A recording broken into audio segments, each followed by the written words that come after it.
Akkam jirtu daawwattoota Abjuu Miidiyaa.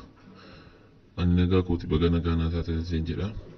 Har'a miidiyaa kanarratti dhaamsa tokko yookiin gorsa miidiyaa irraa yookiin waan an beeku irraa waan an dubbise irraa waan an dhagee irraa kan isin fayyadadhee yaada tokko isiniif qabadheen jira. Har'a namoonni haaraa taatan sabiskiraayib laayikii akkanaa gootan isin jecha na jajjabeessaa na waliin dhaabadhaa isiniin jedha. Gara yaada ijoo hanga baddee dhufetti yeroon darbu namoonni tokkodha uumama isaaniitiin bifti isaanii kan bareede yeroo ta'u tokko immoo faallaa isaanii ta'anii argamu. Haa ta'uyyuu malee sadarkaa jibbisiisaa namatti hin tollerraa yookiin nama jibbisiisu kamirraayyuu gara nama harkisu yookiin nama hawwachuutti dhufuun akka danda'amu qorannoon tokko akka jiru beektu.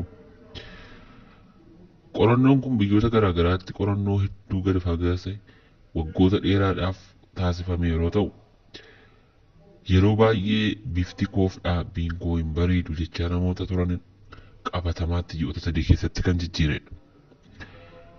Namoonni tokko sababoota furdinaa, sababoota hirriba dhabuudhaan dhiphinaaf saaxilamaa oolu. Garuu sababiin kana hundumaa kaarboon daayoksayidii qilleensa jedhamu keessa keenyaa seeraan gara alaatti baasuu waan hin dandeenyeef. Mee haa ilaallu. Haa amaloota kanaan dhiphachaa jirtu taanaan isintu of irratti balleesse yookiin isintu of miidhaa jira jedha qorannichi. Akkamitti kaarboon daayoksayidii qilleensa jedhamu kana gara alaatti baasuu akka dandeenyu ilaalla.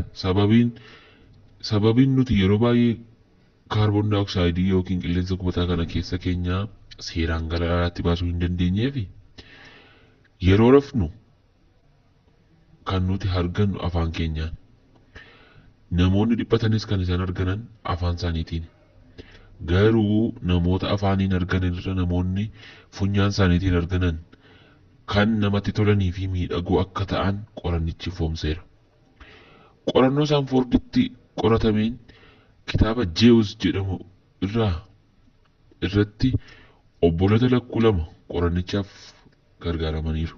Kunis haala nyaata isaanii ilaalchisee qorannoo gaggeeffame yeroo ta'u, yeroo lakkuu inni tokko kuduraa fi fuduraa cuunfaa fi nyaatota sasalphoo fayyadamu, inni tokko garuu foon lafee fi nyaatota ulfaatoo fayyadama ture.